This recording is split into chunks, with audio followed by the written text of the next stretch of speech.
Good morning, everyone. Dr. Sarva Pathan here from Personalized Physical Therapy and Wellness for my tip number 8. And this is for your wrist and protecting your arm and protecting any of the pain or discomfort that you might have in the wrist and the elbow.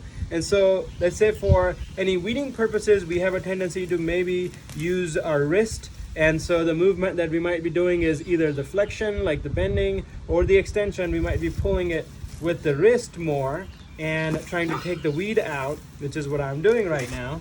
But ideally, when the wrist starts to talk to you, or if you are doing it without having any pain, you ideally want to use the shoulder and the arm. So the way you would do that is you've got the grip of the weed, and then you're like using the elbow and the shoulder to squeeze the shoulder blade, and then kind of pulling with the arm rather than doing the wrist motion and protecting your wrist that way.